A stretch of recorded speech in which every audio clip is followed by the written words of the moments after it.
দর্শক আমন্ত্রণ জানাচ্ছি আমাদের নিয়মিত আয়োজন কেমন আছে অর্থনীতির আজকের অনুষ্ঠানে। আমি তৌফিকুল ইসলাম খান। এই অনুষ্ঠানে কথা বলি অর্থনীতির গতি প্রকৃতির সম্ভাবনা এবং চ্যালেঞ্জ নিয়ে।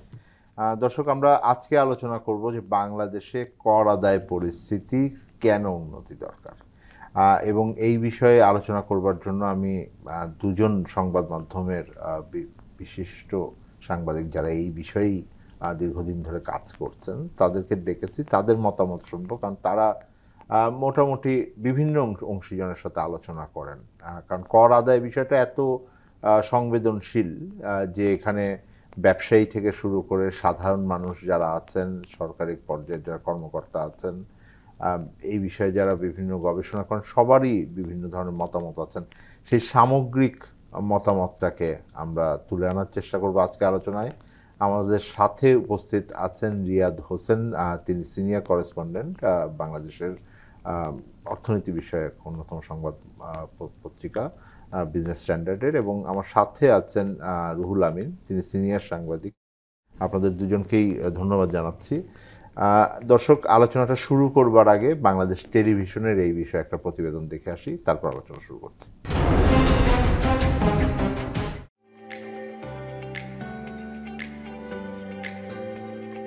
বৈশ্বিক অর্থনীতির নেতিবাচক দিক মোকাবেলা, প্রাকৃতিক দুর্যোগের ক্ষতিপূরণ, সময়ের সঙ্গে তাল মিলিয়ে নাগরিকদের জীবনমানের উন্নয়ন, মৌলিক অধিকার নিশ্চিত করা বিশ্বের প্রায় সব দেশের জন্যই এখন কঠিন সময়। চতুর্থ শিল্প বিপ্লবের প্রভাব, সব মিলিয়ে বড় চ্যালেঞ্জের মুখোমুখি এখন বিশ্ববাসী। চ্যালেঞ্জগুলো যেমন বাস্তবতা, তেমনি সুযোগগুলো অর্জন অসাধ্য নয়। এখন প্রয়োজন শুধু সুযোগগুলোকে খপ করে ধরে কৌশল খাটিয়ে নিজেদের আয়ত্তে নিয়ে আনার চেষ্টা করে যাওয়া। এক্ষেত্রে জাতীয় রাজস্ব বোর্ড একটি গুরুত্বপূর্ণ ভূমিকা পালন করতে পারে, যেহেতু অত্যাবশ্যকীয় নাগরিক সেবাগুলো প্রধান বৃহৎ পরিসরে উন্নয়ন পঞ্চবার্ষিকী পরিকল্পনার সঙ্গে সমন্বয় করে জাতীয় এবং স্থানীয় উন্নয়নের সংযোগ স্থাপন, একই সঙ্গে টেকসই উন্নয়নের লক্ষ্যমাত্রা অর্জনের জন্য আভ্যন্তরীণ সম্পদ কার্যকরভাবে বৃদ্ধির ক্ষেত্রে কর ব্যবস্থা একটি মৌলিক ভূমিকা পালন করে থাকে। একইভাবে রাজস্ব আহরণ ছাড়াও উল্লেখিত খাতের অর্জনগুলো সম্ভব নয়। তাই দেশের আয় বৃদ্ধির জন্য কর ব্যবস্থাপনার উন্নয়ন ছাড়াও কোনো পথ নেই। কর ব্যবস্থাপনার বিষয়ে নাগরিকদের মাঝে ব্যাপক অসন্তুষ্টি বিরাজমান। এনবিআরকে নাগরিক অসন্তুষ্টিগুলো দূর করে একটি করবান্ধব পরিবেশ তৈরি করার উদ্যোগ নেওয়া জরুরি হয়ে পড়েছে। বিশেষজ্ঞদের মতে আয়কর ব্যবস্থার স্বচ্ছতা ও জবাবদিহিতা এবং শুরুতেই কর অব্যাহতি, কমপক্ষে 5 বছর করমুক্ত পরিবেশে বিনিয়োগের সুযোগ থাকলেও দেশি বিদেশি উদ্যোক্তারা বিনিয়োগ করতে আগ্রহী হয়ে ওঠে। এই আগ্রহ দেখে অনেকে নতুনভাবে বিনিয়োগের জন্য উৎসাহ পায়। বিনিয়োগ বাড়লে কর্মসংস্থান তৈরি হয়, বেকারত্ব দূর হয়, নাগরিকদের আয় বৃদ্ধি পায়। নাগরিকের আয় বৃদ্ধি পেলে সরকারকে আয়কর দেয়। সামগ্রিক উন্নয়নে নাগরিক বান্ধব করনীতি প্রণয়নে সব মহল থেকে আন্তরিকতার সঙ্গে এগিয়ে আসতে হবে।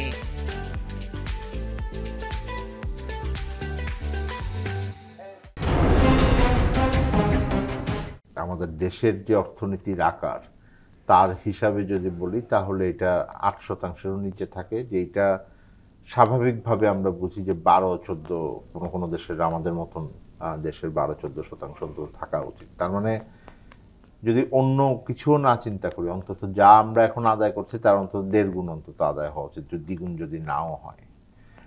তো আদায় করতে পারি না কেন, এটা নিয়েও অনেক আলোচনা হয়েছে। এই অর্থ বছরেরও যেই লক্ষ্যমাত্রা আছে, সেই লক্ষ্যমাত্রা অর্জনের দিক থেকে অন্তত প্রথম মাসে একটা ভালো প্রবৃদ্ধি হয়েছে। আপনি কি কোনো কাঠামোগত পরিবর্তন দেখছেন কিনা? আপনারা তো রিপোর্ট করলেন, কি মনে হচ্ছে যে এই বছর থেকে কি আমরা একটা নতুন উদ্যোগ দেখতে পাবো কিনা এই ব্যাপারে? 2025-26 অর্থ বছর তো কেবলই জুলাই রাজস্বের জুলাই মাসের হিসাব পাওয়া গেছে, জুলাইয়ের হিসাবটা পাওয়া গেছে। আমরা সেখানে দেখছি যে 24% গ্রোথ আছে। তো অনেকের কাছে মনে হতে পারে এই গ্রোথটা অনেক ভালো, মানে নর্মালি আমাদের রাজস্বের গ্রোথ 10, 11, 12 বা 15-এর মধ্যেই থাকে সাধারণত। 15, এই গড়ে 14-15 এরকম। 24% গ্রোথ আসলে কেন হলো, প্রথমে এটার একটা ব্যাখ্যাও দেওয়া দরকার। গত বছর যখন জুলাইয়ে ছাত্র জনতার অভ্যুত্থান যেই মাসটাতে শুরু হলো। তো ওই মাসে স্বাভাবিকভাবেই কিন্তু ব্যবসা বাণিজ্য বলেন বা অন্যান্য আমদানি রপ্তানি কার্যক্রম কিছুটা ব্যাহত হয়েছিল, ফলে সেই মাসে রাজস্ব আদায় প্রত্যাশিত ছিল না, কম ছিল। এটি একটি বিষয়। এখন আমরা যে জুলাই মাসের রাজস্ব আদায়টা দেখলাম, সেটা কিন্তু আগের বছরের জুলাইয়ের আদায়ের উপরে, ফলে আগের বছর যদি কম আদায় হয়ে থাকে তার উপরে এই বছর স্বাভাবিক আদায় হলেও কিন্তু এটি গ্রোথ বেশি দেখা যাবে। এই জুলাইয়ে আরেকটা বিষয় ছিল, গত জুনে আপনার মনে আছে নিশ্চয়ই যে শেষ সময়টায়, বিশেষ করে জুনে তো আপনি জানেন যে একটা আন্দোলন এনবিআর কর্মকর্তাদের মধ্যে ছিল। শেষ দিকে এসে প্রায় 2 দিন বলা যায় চট্টগ্রাম বন্দরসহ অন্যান্য কার্যক্রম প্রায় একদম স্থবির ছিল। তো সেই সময় সপ্তাহটা তো একটা বড় কিছুটা রাজস্ব তখন ব্যাহত হয়েছে, অথবা কিছু রাজস্ব শেষ সময় যারা দিতেন তারা পরের মাসে এসে হয়তো জুনে দিতে পারেননি বা জুনে আদায় করা সম্ভব হয়নি, সেটি জুলাইয়ে যোগ হয়েছে। ফলে দুইটা কারণে আসলে জুলাইয়ের রাজস্ব একটুখানি বেশি দেখা গিয়েছে, বা গত বছরের জুলাইয়ের চাইতে স্বাভাবিকের থেকে বেশি। এখন আসলে কাঠামোগত কি কোনো পরিবর্তন আমাদের হয়েছে? আমি বলবো কাঠামোগত আসলে তেমন কোনো পরিবর্তন হয়নি। আপনি খেয়াল করবেন এনবিআরের কাস্টমস, ভ্যাট অথবা ট্যাক্স রিলেটেড যে কার্যক্রমগুলো এখনও প্রায় আগের মতোই চলছে সব কিছুই। আপনি যদি বরং বলেন যে এই সময়ে আসলে কর্মকর্তাদের মধ্যে বরং এক ধরনের আন্দোলন বা বিভিন্ন কারণে, এখন কিন্তু আপনি জানেন যে অনেক কর্মকর্তা আন্দোলনে যুক্ত হওয়ার কারণে তারা বরখাস্ত হয়েছেন, সাময়িক বরখাস্ত, কেউ ফোর্স রিটায়ারমেন্টে তাদেরকে দেওয়া হয়েছে। বেশ ভালো সংখ্যক কর্মকর্তাকে, প্রায় 400-র বেশি অফিসার কিন্তু বদলি হয়ে গেছেন। তো এসব কারণে মাঠ পর্যায়ে এক ধরনের কি বলে আস্থার ঘাটতি বা আতঙ্ক, এক ধরনের ভীতি কাজ করছে। ফলে স্বাভাবিক রাজস্ব আদায়ের পরিবেশটাও এখন ওইভাবে নেই। এটি হচ্ছে একটি সাইড। আরেকটি সাইড হচ্ছে করদাতা যে কর দিবেন। আমরা গত বছর খেয়াল করলাম যে অনলাইনে রিটার্ন সাবমিশনটা গত বছর কিছুটা বেড়েছে, এবং এই বছর সবার জন্য বাধ্যতামূলক করে দেওয়া হয়েছে যে হ্যাঁ সবাই এখানে অনলাইনে দিতে হবে। পেশার জন্য করা হয়েছিল, ব্যাংকার কয়েকজন, এবং গত বছর 15 লাখের মতো রিটার্ন অনলাইনে এসেছে, এবং এই বছর কিছু সামান্য ব্যতিক্রম বাদ দিয়ে সবাইকে অনলাইনে দিতে হবে। তো এটি আপনি যদি বলেন যে মোটা দাগে ভালো পরিবর্তন যদি বলেন, তাহলে আপনি এটিকে বলতে হবে। যদিও এটি এই অনলাইনে রিটার্ন দিতে গেলেও এখনো পর্যন্ত মানুষকে কিছু প্রবলেম ফেস করতে হচ্ছে, এটা আমরা শুনছি। যাই হোক, এটা হয়তো সময়ে সময়ে এটি ঠিক হয়ে যাবে। আমি একটু বললাম একই প্রশ্ন, অনেকেই বলতে পারেন যে সেটার কারণে হয়তো কর্মকর্তারা খুব ডিমোরালাইজ থাকতে পারেন, তারা হয়তো ঠিকমতো আদায়ের কাজ করতে পারছেন। আবার উল্টোটাও হতে পারে যে তারা এক ধরনের ভয় পেয়ে হোক বা এক ধরনের সাফল্য দেখিয়ে বেরিয়ে আসার চেষ্টা করবে, বেরিয়ে সাফল্য এসে হয়তো সুশাসনের বিষয়টা হয়তো আরো মনোযোগী হবেন, যেন কারণ অনেক কর্মকর্তার বিরুদ্ধে দুর্নীতির অভিযোগ আনা হয়েছে। মানে অ্যাকচুয়ালি কি হচ্ছে, কি দেখছেন? একটা জিনিস কি, যে সরকারের উদ্যোগটা যে এনবিআর কে সংস্কার করার দীর্ঘদিনের যে দাবি এবং বাস্তবতা, এইটাকে আমলে নেওয়া, এটা তো অবশ্যই সাধুবাদ পাওয়ার যোগ্য। কিন্তু যে এই প্রক্রিয়াটাই হয়েছে বা যে প্রক্রিয়াটা এখনো চলমান, হ্যাঁ আমরা এখনো বলছি যে এটা গুড মুভ যে এনবিআর কে সেপারেট করা, বিশেষ করে পলিসিটাকে আলাদা করা। মানে আমরা তো দেখেছি দিনের পর দিন যারা পলিসি করছেন তারা সবার আগে চিন্তা করেন যে এইটার রেভিনিউ প্রভাবটা কি হবে, এবং ওনারা যখনই দেখেন যে কোনো একটা আইনের ব্যাখ্যার ক্ষেত্রেও যদি হয়, সেক্ষেত্রে যদি সরকারের রাজস্ব হারানোর শঙ্কা থাকে, সেক্ষেত্রে ওনারা নিজেরাই নিজেদের আইনের ভুল ব্যাখ্যা করেন। এরকম উদাহরণও কিন্তু আমরা দেখেছি, এবং পরবর্তীতে করদাতাকে উচ্চ আদালতের দ্বারস্থ হতে হয়। তো সেক্ষেত্রে এই যে সেপারেট করার যে উদ্যোগটা, এইটা ইতিবাচক। জুলাই মাসে তো আদায় বেশ ভালো হয়েছে, এক্ষেত্রে কি মানে আপনি আদায় প্রক্রিয়ার ভেতরে কোনো ধরনের পরিবর্তন এসেছে বলে আপনারা জানতে পেরেছেন কিনা, যারা কর আদায় করছেন বা যারা কর দিচ্ছেন? আদায় প্রক্রিয়ার মধ্যে একটাই উল্লেখযোগ্য পরিবর্তন, এটি নতুন অর্থ বছরে, যেটা রিয়াদ ভাই উল্লেখ করেছেন। কিন্তু আমার মনে হয় না এটার কারণে কর রাজস্ব আসলে বৃদ্ধি পেয়েছে। কারণ আপনি দেখবেন যে এনবিআরই বলেছে যে রিটার্নগুলো অনলাইনে পড়ছে সেগুলো বেশিরভাগই নীল রিটার্ন, অর্থাৎ সেগুলোতে তেমন কর নেই। মানে মিনিমাম যে 5,000 টাকার কর, সেই করটাও কিন্তু বেশিরভাগ রিটার্নই নেই। অনলাইন ট্যাক্স রিটার্ন সাবমিশনটা এইটা ট্যাক্স পেয়ারকে ফেসিলিটেট করে, আরাম দেয়, তাকে হয়রানি থেকে সেভ করে। অনলাইনের মাধ্যমে কিন্তু যে কর আদায় বেড়ে যাবে, এই ধারণাটা কিন্তু করা সম্পূর্ণ সঠিক হবে না। কারণ কি, আমি ধরেন এই বিশেষ করে গত বছরও কিন্তু অনলাইনে অনেকে রিটার্ন দিয়েছেন, এবং আপনি জানেন যে এই একজন করদাতার যে তথ্যগুলো সেগুলো কিন্তু অ্যাটাচ করা যায়নি, শুধু সেখানে নম্বরগুলো অনলাইনে বসিয়ে দেওয়া হয়েছে। সংশ্লিষ্ট যে ডকুমেন্টসগুলো সেগুলোকে কিন্তু এখানে ক্রস চেক করার কোনো উপায় নাই। এখন পর্যন্ত কিন্তু সেই সিস্টেমটা এই অনলাইন ডকুমেন্ট ভেরিফিকেশনটা আসেনি। ফলে এইখানে যে কর আদায় বাড়বে সেটি কিন্তু বলা যাচ্ছে না, বরং এখানে চাইলে এই রিস্কটা, এই ঝুঁকিটা কেউ নিতে পারে কর ফাঁকি দেওয়ার জন্য। তবে এটা অবশ্যই একটা ইতিবাচক পদক্ষেপ যে করদাতা কর অফিসে না গিয়ে তার আয়কর রিটার্ন জমা দিবেন, সেবা নেবেন, এবং সেই ক্ষেত্রে যে হয়রানি, ঘুষ, এগুলো একটু কমে আসবে। এটা ইতিবাচক পদক্ষেপ। রিয়াদ হোসেন, আমাদের তো একটা অনেকগুলো জায়গায় করের হার পরিবর্তন করা হয়েছিল বা সেইখানে বাড়ানো হয়েছিল। আপনাদের কাছে মানে এই রিপোর্টটা আসার পর আমি দেখেছি যে বেশ বড়ভাবে আসবে, সরকারি পর্যায়ে থেকে কোনো ব্যাখ্যা এসছে কিনা যে আমার কোন ধরনের আদায় বৃদ্ধি পেল, বা সেই অ্যানালাইসিসটা ওনারা মানে করেন কিনা? কারণ এইটা একটা আমি বড় দুর্বলতা আমরা দেখেছি বছর বছর, যে যারা কর আদায় করেন তারা ভালো পারফর্ম করেন বা খারাপ পারফর্ম করেন, এটাকে খুব বড়ভাবে আসতে পারে না, কারণ খুব ডিটেল তো আর নাই তথ্যপত্র। এটা গুরুত্বপূর্ণ একটি বিষয় যে কর যে আদায় হয়, অথবা প্রতি বছর আপনি খেয়াল করবেন যে বিভিন্ন পণ্য অথবা সেবার উপরে কর কমানো হয় অথবা কর বাড়ানো হয়। সরকার কমায় খুব কমই, আসলে বাড়ায় বেশি জায়গায়, বেশিরভাগ ক্ষেত্রেই। কিন্তু যেটি উন্নত দেশগুলোতে বা ট্যাক্স কমপ্লায়েন্ট যেসব দেশগুলো, সেখানে যেই কাজটা হয় যে আপনার আমি প্রত্যেকটা ডিসিশন যে নিলাম, সিদ্ধান্ত, এটার ইম্প্যাক্ট কী, এটি আমি যে সিদ্ধান্তটা নিলাম আমি রেভিনিউ বাড়ানোর জন্য নিয়েছি, কিন্তু ইকোনমিতে কী ইম্প্যাক্ট হতে পারে, কনজিউমারের উপরে কী ইম্প্যাক্ট হতে পারে, এই ইম্প্যাক্ট অ্যানালাইসিস বাংলাদেশের রাজস্বের ইতিহাসে আমরা অ্যাটলিস্ট দেখিনি। ধরুন গত 15 বছর ধরে বহু আলোচনা হচ্ছে, কিন্তু এই ইম্প্যাক্ট অ্যানালাইসিস হচ্ছে না। ধরুন আপনার কোনো একটা হয়তো চিনিতে সরকার শুল্ক ছাড় দিল, তো শুল্ক ছাড় দিলে উদ্দেশ্য হচ্ছে সরকার এখানে হয়তো 3000 কোটি টাকা রাজস্ব লস করবে, মানে ছাড় দিল কার জন্য? কনজিউমারের জন্য। এখন এই ছাড় আলটিমেটলি কনজিউমারের কাছে গিয়েছে কিনা সেটি তো দেখা লাগবে, সেটি এনবিআর হোক অথবা সরকারের অন্য কোনো সংস্থা হোক, যারাই হোক, এটি দেখা দরকার। কিন্তু এটি যদি কনজিউমারের কাছে না গিয়ে গুটি কয়েক ব্যবসায়ীর পকেটে চলে যায়, তো এটি একটি গুরুত্বপূর্ণ বিষয়। এই ধরনের কোনো হিসাব আমরা দেখিনি। যেই সংবাদ সংগ্রহ করেছেন, এনবিআর এর পক্ষ থেকে কোনো ভাষ্য আছে কিনা যে কেন বাড়লো বা কোন জায়গাটায় উন্নতির কারণে এটা আসলো? না, এখন পর্যন্ত এরকম কোনো ব্যাখ্যা, এনবিআরই আমাদের তথ্যটা জানিয়েছে রাজস্ব আদায়ের পরিস্থিতিটা এরকম এখন, কিন্তু এটা কি কারণে সেই ডাটা এখন পর্যন্ত এনবিআর, আমার ধারণা এটি অ্যানালাইসিস করতে আরও সময় লাগবে। তবে কিছু কিছু ক্ষেত্রে কিন্তু ডাটা অ্যানালাইসিস হয়, বিশেষ করে বড় যেই কোম্পানিগুলোর রাজস্ব আদায় সেগুলোর বাড়ে কমে কি কারণে, সেই অ্যানালাইসিসগুলো এনবিআর হয়। বিশেষ করে সিগারেট তো একটা মেজর খাত, তো গত অর্থ বছরের গত জানুয়ারিতে আমরা দেখেছিলাম সিগারেটের ট্যাক্স বৃদ্ধি করা হয়েছিল, তো এনবিআর কিন্তু এটা অ্যানালাইসিস করেছিল, এবং আমরা দেখেছি যে একটি বড় কোম্পানি যারা সবচেয়ে বেশি ট্যাক্স দেয় সিগারেট খাতে বা যে কোনো খাতের বিচারে, আমরা দেখেছিলাম যে ট্যাক্স বাড়ানোর পর তাদের রেভিনিউ অনেক ফল করে। অবশ্যই এটাতে আরেকটা কারণ ছিল যে তাদের হেড অফিস স্থানান্তরের একটা বিষয় ছিল।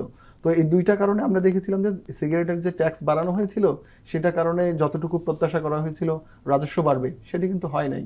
আমরা এই আলোচনা বিরতির পর আবার আমরা রাখবো। দর্শক, একটা ছোট বিরতিতে যাই, বিরতির পর আমরা জানতে চাবো যে কর আদায় যে বাংলাদেশ করতে পারছে না তার কি কি ধরনের প্রভাব থাকে এবং আমরা কিভাবে এটার মোকাবেলা করব। আমাদের সাথে থাকবেন।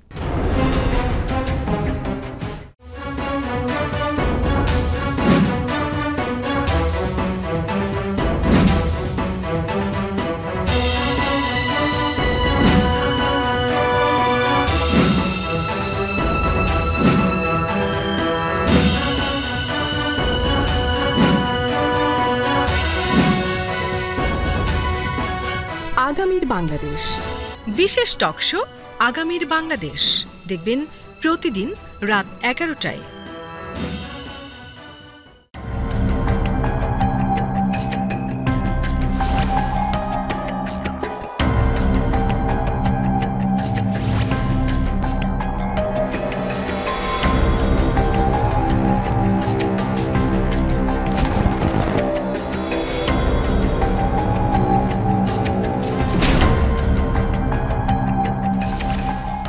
বিশেষ টকশো ফ্যাসিবাদের দিনলিপি দেখবেন প্রতি রবি থেকে বৃহস্পতিবার সন্ধে 6:30 আবার আমন্ত্রণ জানাচ্ছি আমাদের নিয়মিত আয়োজন কেমন আছে অর্থনীতির আজকের পর্বে। আমরা আলোচনা করছিলাম যে বাংলাদেশের কর আদায় বাড়ানোটার প্রয়োজনটা কি। আমি তৌফিকুল ইসলাম খান কথা বলছিলাম আমার দুজন সাংবাদিক বন্ধুর সাথে। রিয়াদ হোসেন, আমি যদি এখন বাজেটের আলোচনায় যাই, আপনি লক্ষ্যমাত্রাটা তো তৈরি করা হয়েছিল। আমরা যেমন আমার বাজেট পর্যালোচনা থেকে আমি বলেছিলাম যে এইটা যেই রিভাইজ বাজেট যেটা করা হয়েছে গত বছরের জন্য, যেটা জুন মাসে শেষ হলো, সেইটা আসলে কর আদায় পরিস্থিতি ওটা থাকবে না, খরচও এটা করতে পারবে না, এবং যেই ধরনের প্রবৃদ্ধি দিয়ে নতুন অর্থ বছরের বাজেট করা হচ্ছে সেইটার একটা বড় তার মানে উন্নতি দরকার হবে। এই বছরের বাজেটের দৃষ্টিকোণ থেকে যদি বিচার করেন তাহলে প্রথম মাসটা কি ধরনের সিগন্যাল দিচ্ছে আমাদেরকে? আমাদের চলতি অর্থ বছরে শুধু এনবিআর এর যে রাজস্ব আদায় করতে হবে প্রায় 5 লাখ কোটি টাকা, 4,99,000 কোটি টাকা। তো এটি কিন্তু গত বছর অ্যাকচুয়াল যে আদায় হয়েছে তার উপর যদি আমরা হিসাব করি 35% গ্রোথ টার্গেট, অর্থাৎ এই বছর 35% বেশি আদায় করতে হবে যদি এই লক্ষ্যমাত্রা অর্জন করতে হয়। এখন আপনি খেয়াল করবেন স্বাধীনতার পরে কোনো বছর বাংলাদেশ 35% রাজস্বের গ্রোথ হয়নি। একবার শুধু হয়েছিল 2007-08 অর্থ বছরে, সেই বছর একটু বেশি হয়েছিল, তখন এক ধরনের পরিস্থিতি ছিল আপনি জানেন। তাও 23-24 একটি তত্ত্বাবধায়ক সরকার ছিল, তখন বড় অংশ ছিল যে কর ফাঁকি রোধ করা হয়েছে এবং অনেকেই এসে তখন নিজে থেকে তাদেরকে সুযোগ দেওয়া হয়েছিল যে আপনারা কর জমা দেন, না হলে অ্যাকশন নেওয়া হবে। তো সেই সুযোগটা নিয়েই তখন অনেকেই টাকা জমা দিয়ে গিয়েছে। তো ফলে ওই বছর একটা ভালো উল্লম্ফন হয়েছিল রাজস্বে, এছাড়া আর হয়নি। তার মানে এটি পরিষ্কার যে আমাদের অর্থনীতিতে এখন এমন কোনো গতি নেই, এমন অস্বাভাবিক কোনো উল্লম্ফন বা গতি নেই যে কারণে আসলে 35% গ্রোথ আমাদের রাজস্বে হতে পারে। তো এখন 24% প্রবৃদ্ধি হলো আপনি মানে রাজস্ব আদায় আমরা 24% তো প্রথম মাসে দেখলাম, আমরা 24% প্রথম মাসে দেখলাম, এবং সেই ব্যাখ্যাটাও আমরা করলাম আসলে কেন 24% দেখা গেল।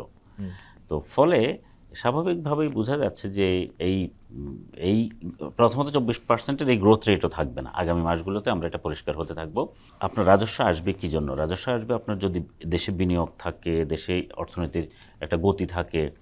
তো এখন কিন্তু আমাদের আসলে বাস্তবতা, আমি আপনাকে একই মানে এই কারণ এই বিষয়টা আমি নিজেও বলি, এই জন্য আপনাকেও প্রশ্ন করছি যে যদি আমি ওই ইতিহাসের থেকেই শিক্ষা নিয়ে বলি, তার মানে হলো যে আমার সত্যিকার অর্থে 35% প্রবৃদ্ধি করা যাবে কি যাবে না, এটা অনেকখানি নির্ভর করবে আমার মানে তিনটা জিনিসের কথা তো আমরা বলি। একটা বলি হলো অর্থনৈতিক পরিস্থিতি, তো অর্থনৈতিক পরিস্থিতি রাতারাতি বদল হবে না, এটা আমি আপনার সাথে একমত।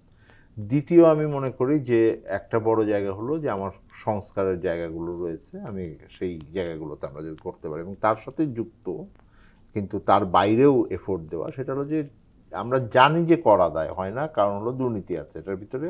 একটা বড় অংশ কর হবার কথা, কিন্তু সেই কর সরকারের কোষাগারে যায় না। তো সেই জায়গাটাতেই তো বড় পরিবর্তন 7-8 এসেছিল। এখন ওই ধরনের পরিবর্তনের জন্য পদক্ষেপের ব্যাপারে কি এখন পর্যন্ত আপনারা কোনো ইঙ্গিত পেয়েছেন কিনা, বা এনবিআর বলি বা তার বাইরে অন্যান্য জায়গা থেকে বলি? যেটা বললেন আপনি সংস্কারের কথাটা, সংস্কারের একটি বড় কার্যক্রম ছিল, বা যেটি IMFও চেয়েছিল বা ওয়ার্ল্ড ব্যাংকও চেয়েছিল, যে আমাদের দুইটা বিভাগ পৃথক হওয়া বা সেখানে এক ধরনের গতি আসা, বা অটোমেশন নিয়ে আমরা বহুদিন ধরে কথা শুনছি, 2 দশকের বেশি সময় ধরে বহু অটোমেশনের জন্য অনেক টাকাও খরচ হয়েছে। অটোমেশন ওই অর্থে আসলে এখন পর্যন্ত তেমন কিছু হয়নি। কর ফাঁকি এটি তো বাস্তব, এটি অস্বীকার করার কোনো সুযোগ নেই, এবং একটা বিপুল অঙ্ক কর ফাঁকি হচ্ছে, সেটি এক শ্রেণীর কর্মকর্তার যোগসাজশেই। তো এই কর ফাঁকি বন্ধের বিষয়েও কিন্তু আমরা তেমন কোনো পদক্ষেপ দেখিনি। হ্যাঁ, এটি একটি ভালো পদক্ষেপ হতো যদি এই যে দুর্নীতির বা দুদক যে কার্যক্রমটা শুরু করেছে, এটি যদি প্রকৃত অর্থেই দুর্নীতিবাজ অফিসারদের বিরুদ্ধে হতো, তার মানে হচ্ছে আপনার এই কার্যক্রমটা আসলে ওইভাবে আমি আপনাকে বলি যে মানে আসলে আমরা একটা আছে যে সংস্কার হচ্ছে, অটোমেশন হবে, এখানে আরও কিছু মানে আইনি সংস্কারের আলোচনাও চলছে, সেটার কমিটি করা হয়েছিল, তারা একটা আমি যতটুকু জানি একটা খসড়া প্রতিবেদন দিয়েছেন, ওটা প্রতিবেদন হয়তো এখনও ফাইনাল হয় নাই।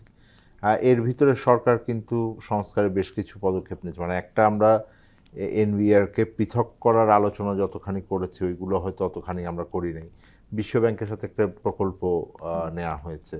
কর ফাঁকি রোধের ক্ষেত্রে যারা কর ফাঁকি দিচ্ছেন তাদেরকে মানে জবাবদিহিতার ভিতরে আনা, এবং যারা কর ফাঁকি দেওয়ার ক্ষেত্রে ওই যে বলুন যে যোগসাজশে আছেন, সেটা সরকারি কর্মকর্তা হোক আর বাইরের ব্যবসায়ী হোক বা অন্য জায়গা থেকে হোক, এই জায়গাটার ভিতরে আপনি কোনো পরিবর্তন দেখছেন কিনা? যে না, এখানে খুব একটা পরিবর্তন নাই।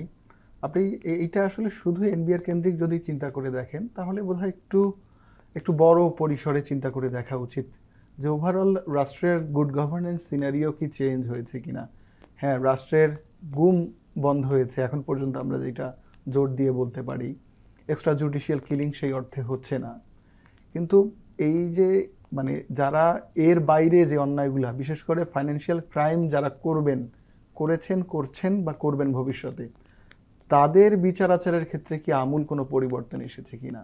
আমরা তো দেখছি যে এখনও অনেক মানুষকে দুর্নীতির নানা রকম মামলা থেকে অব্যাহতি দেওয়া হচ্ছে। এই অব্যাহতিগুলি কি আদৌ বিচারিক প্রক্রিয়ার প্রতিটি ধাপ মেনে দেওয়া হচ্ছে, বা দুদক অতীতে যাদের নামে দুর্নীতির মামলা করেছে যারা এখন ছাড়া পাচ্ছেন, তারা কি যথেষ্ট তথ্য সাক্ষ্য প্রমাণের ভিত্তিতে নিজেদেরকে নির্দোষ প্রমাণ করছেন? আমরা দেখছি এ নিয়ে পত্রপত্রিকায় কিন্তু বিস্তর প্রশ্ন উঠছে।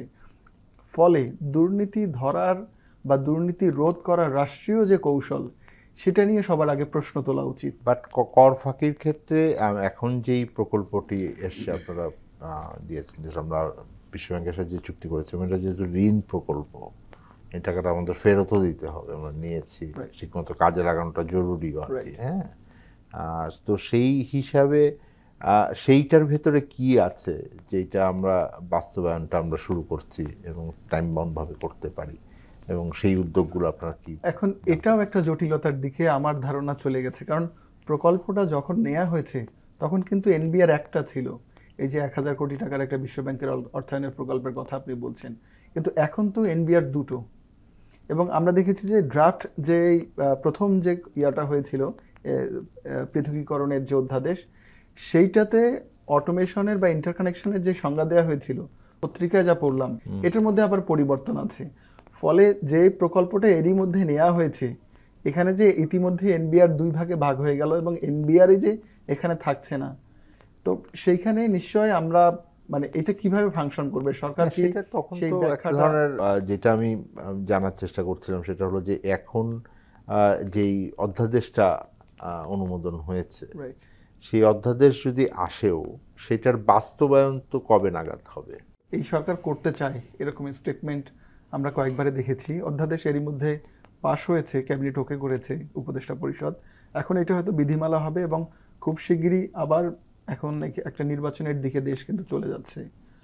ফলে মানে আইএমএফ এর কাছে যে প্রতিশ্রুতিটা ছিল যে এনবিআরকে স্প্লিট করার, সেইটা কিন্তু কাগজে কলমে হয়েছে, এর আগেও একবার হয়েছিল, যে এটা ইনএফেক্টিভ হয় নাই। এখন এটাকে এফেক্টিভ হচ্ছে কিনা সেইটাও কিন্তু একটা দোলাচল আছে, কারণ যেহেতু এই সরকারই বলছে যে তারা খুব বেশি দিন থাকতে চায় না এবং ফেব্রুয়ারির মধ্যে একটা নির্বাচন দিতে চায়, এবং এরই মধ্যে ইসি হয়তো 2-1 সপ্তাহের মধ্যেই একটা রোডম্যাপ ঘোষণা করবে। দর্শক, একটা ছোট বিরতিতে যাচ্ছি, বিরতির পর আমরা আলোচনা শেষ করব, কারণ সরকারের অর্থায়নটা খুবই গুরুত্বপূর্ণ আমাদের জীবনের, প্রত্যেকের যে বিভিন্ন ধরনের সরকারি পরিষেবা পাই তার জন্য। আমাদের সাথে থাকবেন, বিরতির পর ফিরছি। ডেঙ্গু থেকে সাবধান। ডেঙ্গুর লক্ষণসমূহ: তীব্র জ্বর এবং মাথা ব্যথা, চোখে ব্যথা হওয়া বা আলোর দিকে তাকাতে সমস্যা হওয়া, দর্শক, আবার আমন্ত্রণ জানাচ্ছি আমাদের নিয়মিত আয়োজন কেমন আছে অর্থনীতি, এই অনুষ্ঠানে আমি তৌফিকুল ইসলাম খান। আজ কথা বলছিলাম যে সরকারের কর আদায় কেন বাড়ানো দরকার। আমার সাথে আলোচনার জন্য দুজন অতিথি আছেন স্টুডিওতে। আমার সাথে আছেন রিয়াদ হোসেন এবং রুহুল আমিন, তারা দুজনই সাংবাদিক। রুহুল আমিন, বিরতির আগে আপনি বলছিলেন যে কর আদায় বাড়ানোর ক্ষেত্রে, এক্ষেত্রে কর ফাঁকি রোধের ক্ষেত্রে একটা ন্যায্য কর ব্যবস্থার জন্য যে এই ধরনের সংস্কারের দাবি এটা অনেক দিন ধরেই আছে, এবং এই অনেক ক্ষেত্রে মোটা দাগে কি কি করতে হবে এটার একটা মানে তালিকাও মোটামুটি আমাদের জানা আছে বা সরকারেরও জানা ছিল। সমস্যাটা হলো যে একেবারে যখন আমরা এটার বিস্তারিত কৌশল নির্ধারণ করতে গেছি, কারণ কর সংস্কার প্রক্রিয়া অন্তত 20 বছর ধরে চলছে বাংলাদেশে, এটা একটা চলমান প্রক্রিয়ার মতন হয়ে গেছে, কিন্তু এটা খুব বেশি সাফল্য দেখি নাই।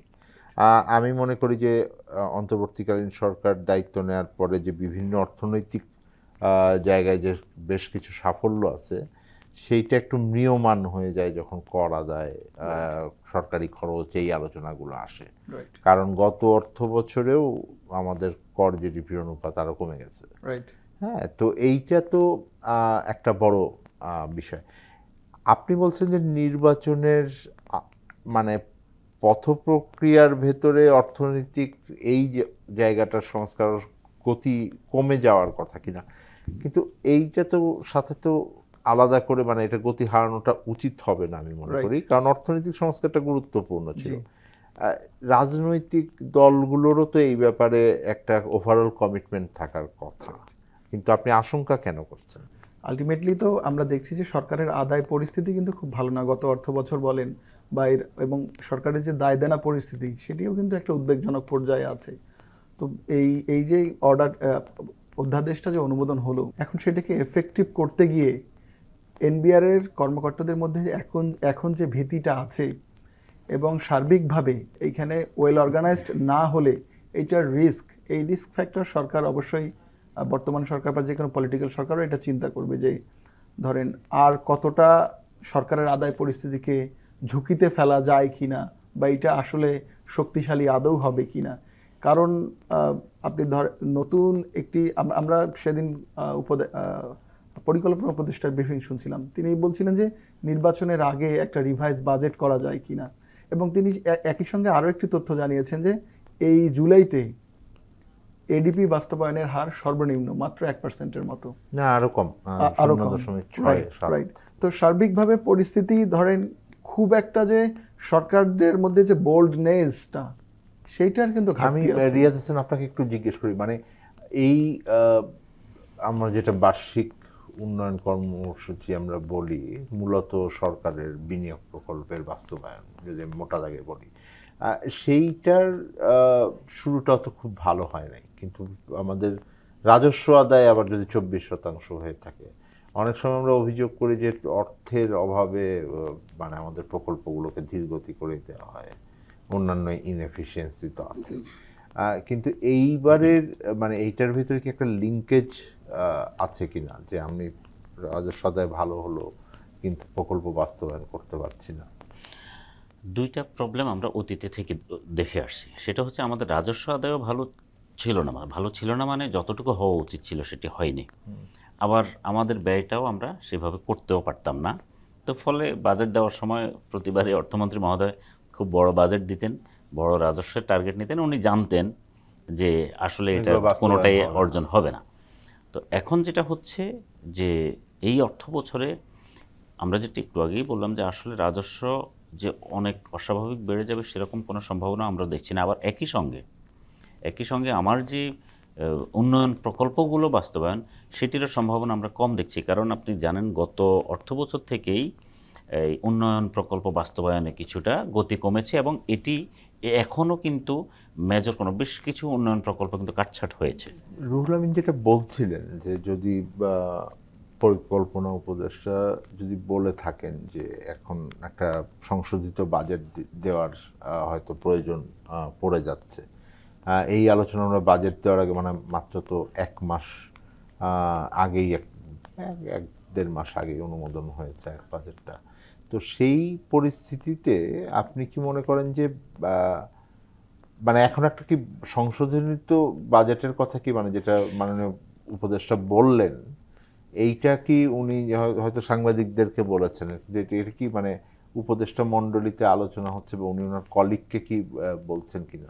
আমরা এই আলোচনাটা শুনিনি আসলে যে উপদেষ্টা মণ্ডলীতে এই আলোচনাটা হয়েছে কিনা। তবে এই আলোচনাটা আছে যে একটি রিভাইজড বাজেট দেওয়া যায় কিনা, এবং কিছু রাজনৈতিক দলের পক্ষ থেকেও এই দাবিটা এসেছে বা কেউ কেউ বলছেন যে এই সরকার যেহেতু পুরো অর্থ বছর পাবে না, যেহেতু ফেব্রুয়ারিতে ইলেকশনের একটা সম্ভাব্য ডেট আছে, তো সেই হিসেবে তাহলে এরপরে আমি জুন পর্যন্ত বাজেট দিয়ে রাখলাম, কিন্তু আমি জুন পর্যন্ত চালাতে পারবো না, এটি আমি জানি, তাহলে আমি কেন জুন পর্যন্ত কিন্তু আসলে এটা তো প্ল্যানটা বাজেট দিব? তো এখন একবার- বাজেটটা হ্যাঁ, আমি- আসলে তো জুন পর্যন্তই হয় এটি। না, কিন্তু আমি যেটা তো বুঝি সেটা হলো যে বাজেট জুন পর্যন্ত হবে, একটা সরকার দায়িত্ব গ্রহণ করলো যে তো আর ইমিডিয়েটলি পরের দিন থেকে নতুন বাজেটও দিতে পারবে না, সেই প্রস্তুতির একটা জায়গা হয়তো থাকবে। জি।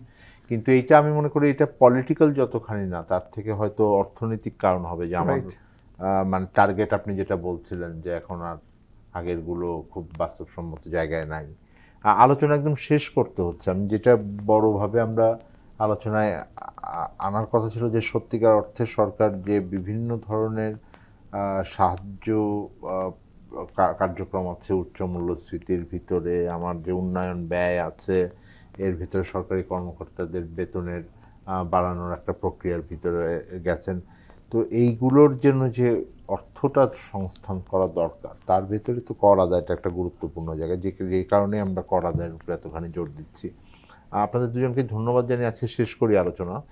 দর্শক, কর আদায় পরিস্থিতিটা আমাদের কম এই কারণে, কারণ হলো যে আসলে আমাদের এখানে কর ফাঁকির পরিমাণটা অনেক বেশি এবং সাধারণ মানুষ অনেকেই কর দেন যেটা হয়তো শেষ বিচারে গিয়ে সরকারি কোষাগারে যায় না। বাংলাদেশের যেই সংস্কার প্রক্রিয়া, অর্থনৈতিক সংস্কার প্রক্রিয়া, তার ভেতরে এটি একটি খুবই গুরুত্বপূর্ণ জায়গা। আমরা অনেক আলোচনা ব্যাংকের বিষয়ে শুনছি, অনেক আলোচনা আমরা অন্যান্য সেক্টরের ক্ষেত্রে শুনছি, কিন্তু কর আদায়ের প্রক্রিয়াটা যদি না হয় এবং এটা যদি আমরা বাড়াতে না পারি, তাহলে কোনো সরকারের পক্ষেই জনগণ যে ধরনের পরিষেবা সরকারের কাছ থেকে আশা করেন এটা দেওয়া সম্ভব হবে না। আজকে আলোচনা শেষ করছি। আমরা আলোচনা অব্যাহত রাখবো এই অনুষ্ঠানের মাধ্যমে। জানতে চাইবো কেমন আছে অর্থনীতি। আমাদের সাথে থাকবেন।